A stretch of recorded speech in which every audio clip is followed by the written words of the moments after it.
Hey, what's poppin', guys? You got your boy Nandro here. Welcome to another video. So for this video, let me show you guys one of my GP games. So for GP, I haven't really streamed any of them, or I haven't really streamed any of my runs for Unlimited. Well, I think I streamed like my day one run and that was it. Anywho, so I'm gonna go ahead and quickly show you guys what deck I was using. Sorry, I had to go ahead and make sure I clicked on the Unlimited tab instead. So just using Aggro Dragon. I didn't really know off the top of my head what I wanted to play for Unlimited, so I figured I might as well just, play a class I actually like play. So in this case, Dragon. I don't really like playing like Classic Ramp or anything like that. Well, sorry, I don't like playing Classic Ramp or anything like that when I'm playing in Unlimited, just because the games end a lot shorter, and I usually tend to face decks that aren't aggro. So usually just like Roach or whatever. So if you face like Roach or D-Ship, you're gonna have like a probably bad time. So in this case, I figured I just like bring the fight to them and just play aggro. So the reason I'm about to show you guys this game is because generally when you play, you generally there are like 4 archetypes. There's aggro, combo, mid range, and control. And usually a lot of people will tell you that like aggro beats aggro dies to mid range, which is sometimes true. But generally, like if you can play well enough, you can usually kind of like beat them, and that's kind of like what I'm gonna try to show to you guys with this game.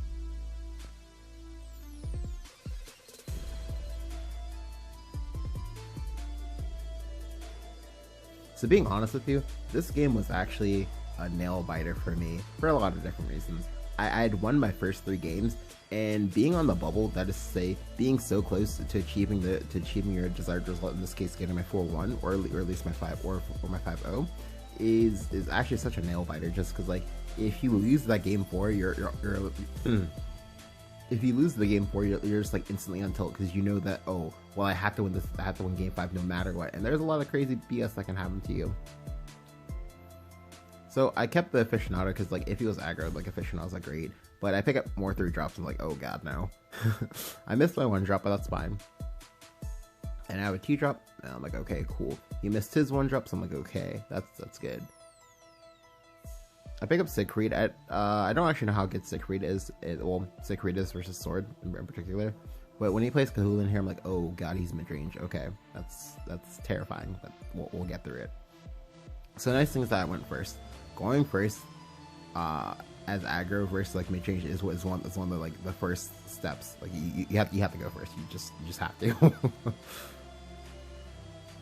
So here he plays Vals. So this is actually very important. So this Vals is terrifying.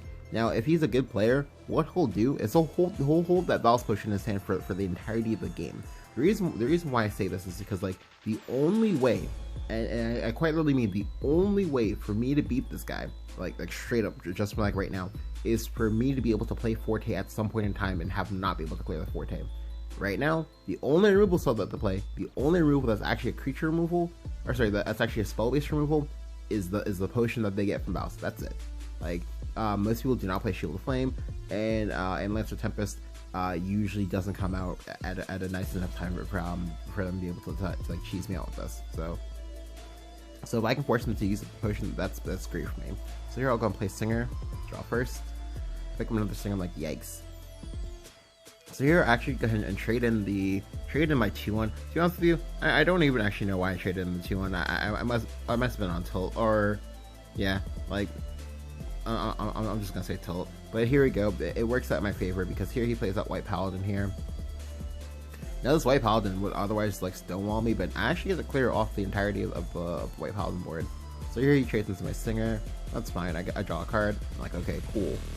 He then uses up the Fatal Spell Bomb. To be honest with you, I did not like his uses of Fatal Spell Bomb here. It doesn't actually do anything. Now here, this is actually a pretty difficult turn for me because I wanted to try to bump in order to get the guaranteed clear here, but he denied me from doing that. So now what we'll do is we'll be forced to play Siegfried here, but this is fine. The reason why Siegfried is fine versus Sword is because when it's evolved, it's a 5/4. When you hit the 5/4 threshold, that you generally kind of guarantee that that anything that sword trades into will die, because they don't have like any creatures that go above like 6 HP, with the exception of like Arthur and Sky Fortress. So I'll go ahead and evolve. I make the evolve. I go ahead and trade. it's too scary to leave that ward alive because every single thing in his deck beats up for a 3/3. So I'd rather just try to like get back initiative for me. But here he plays Gawain. I'm like, oh god. This Gawain was terrifying because most times when people play Gawain, that usually implies that they're getting ready to play a turn 6 Arthur. In which case you're just like, well, yikes, that's terrifying. Here I top deck Matilda. This Matilda top deck is so sick. Just it enables me to play Mishusu and also Fire Lizard, but most importantly, hold my last Evo. This holding of the last Evo is really important for 2 reasons. One, I'm going into my turn 7 because I went first. So if I find Forte, that means I can evolve the Forte again. Once it's evolved, it leaves the threshold of damage where Lancer the Tempest can still kill it. He now will need to find his next 2 Vals in order to kill it. But here he plays Roundtable Assembly. Thankfully for me, he low rolls here. The ideal role for him would be well, it could go either way because technically these are wards and these do help him. But the ideal role for him is to actually get the Mars and then get the White Paladin in that order, because then you can go ahead, you can make 2 HP tokens that become 2/2s, and then suddenly I'm just out of the game. Which is what he was going for here. But thankfully, I'm able to dodge just dodge a major bullet. So now he goes ahead and he kills off my Mishusu because he knows if he doesn't kill off the Mishusu and if he doesn't kill off the Mishusu and then I also happen to have Breath of Sovereign and then I have lost something else, that he's going to die because the Mishusu is going to hit him for like 1 billion.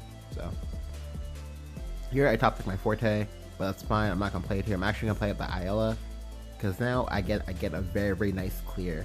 So I can go ahead and trade in my 2/1 into his 3/2, then trade the rest into the tokens, and then buff up my Hippogriff Rider to being a 5/4, with also me having the 4/3 Ayala in play, and I have the Forte in my hand as well as 2 Scythers. So right now I'm in the driver's seat. Like, we're both out of Evos, so now anything he wants to play has to have Rush. Here he plays the second Valis. I'm like, okay, cool, this is great. So the reason why this is so great is because like he had a guaranteed target on board that he wanted to clear no matter what. So now he's down to exactly 1 Valis and 27 cards. So my odds are pretty good for the Forte that I'm about to slam here being great. So here he plays Holy Bear Knight. So the Holy Bear Knight brings us to a very, very important part of his deck. So I know he's playing Mid-Sword. So the big thing about Mid-Sword in Unlimited is that Mid-Sword plays so many wards. Like, they have the White Paladins, they have the Bear Knight, and then they have the OG Veteran Lancer. So that's at least 9 different wards that I know for a fact are 100% in his deck. And that's not even touching wards he can make off of Sky Fortress. So this is terrifying for me because I now need to either find my Breath of Salamanders or use my Scythers very, very well. So in this case, this one's a no-brainer. I just go ahead and I just slam Scyther, I slam Forte, I go ahead and Scyther the ward, and then just like go face for 9. This is nice because right now, again, he used up those potions, so unless he has Lancer the Tempest here, which is certainly possible, he could definitely have it, but unless he has it here, there's a strong chance I just win next turn. Here he trades, I'm like, and when he trades, like, my heart just like sinks. I'm like, oh god, it's going to happen, isn't it? Because like, if he makes the Lancer the Tempest play, right, the Lancer Tempest stays live as a 3/2. I have to kill it because unless I kill it, or unless I'm playing Storm units, every single unit I play will die to that Lancer the Tempest, which means I might have to use my third Scyther, or sorry, not my third, my second Scyther. My second Scyther, in which case, what will happen is he's then free to play any wards he likes, and I can't kill it, and I just die. Because even though he's so close, I can't quite kill him yet. But thankfully he plays Arthur. Well, I say thankfully, but even then, this is still terrifying. The reason why this is still terrifying is because, again, he gets to pull double wards. So if it was just 1 ward, I could be like, you know, well, I got you. But it's 2 wards. 2 wards is more than 1. In this case, I need to find removal. So what I can do here is I can go ahead and play Singer, right? I go ahead and play Singer. I find my Aina. This Aina pickup is insane. It's very, very important right now. Because I either need the Forte to live 2 more turns to get in 2 more attacks. That's kind of pushing it because it already got on 1 attack and it's threatening to get in a second attack, but getting 3 attacks, that's pushing it. or I need this Aina. Thankfully, Sword is a board-based class, so as a result, at some point, he's going to play into this Aina. I know this, he knows this. Even if he tries to not play into Aina, he's really, really low, and I'm at 20, so the onus is on him to get some damage out, or he could go for the other game plan of go ahead and make 1 billion wards and just try to live off of that. But he might not be playing any more than the 9 wards he's playing. I've already killed 6 wards. I think I've killed 6 wards thus far, and the only other wards he can make are possibly from Sky Fortress. So what we'll see me do here is I'll go ahead and go Fire Lizard, ping that. So then go ahead and play the 1 Dragoon Scyther. I do this on purpose because I do not want to have to commit a Scyther into killing that. So I'll go ahead and just pass here because there's a strong chance this will die. Here. So when he played the Sky Fortress, in my mind I was just like, okay, like it's unlimited, right? Like he's more likely to play front guard general than he needs to play fortress. And then when he played the fortress, I was like, oh my god, I won, didn't I? Because now he needs to have exactly Quick Blader. If he doesn't have Quick Blader, I win. Well, actually, no, the Quick Blader thing doesn't matter because like he's gonna play in such a way that the Aina just like kills him. Like the Aina had to be above 5 HP, and it's above 5. Sorry, not above 5 HP, 5 damage, and it's above 5 damage. So we'll go ahead and with some like slight BM, we'll go ahead and just play out all of her mana, because as Twitch chat always tells me, you should always play out all of your mana when you're killing someone. So we'll go ahead and do that. The Aina is now healing 9 damage. 9 damage. So we'll go ahead and attack with the Aina first, and then Forte last because Forte is more iconic, and we're able to take the game. So this game was a terrifying game. Honestly, a terrifying game. We should have 100% lost, and if he was a better player, we would have lost. We would have lost 100%, and that fact is terrifying. But sometimes, you know, with tight enough play, you're able to like take the games, just take the games from under your opponent's nose. Just because sometimes they'll make slight misplays that are like pretty costly, and in this case it was. No matter what, the first time he played the Vals, he should just kept the potion. No matter what, just keep the Fatal Soul Bomb in your hand, because that's like your meal ticket in that matchup. Just like to find that, hold it, kill Forte when it comes out, you win.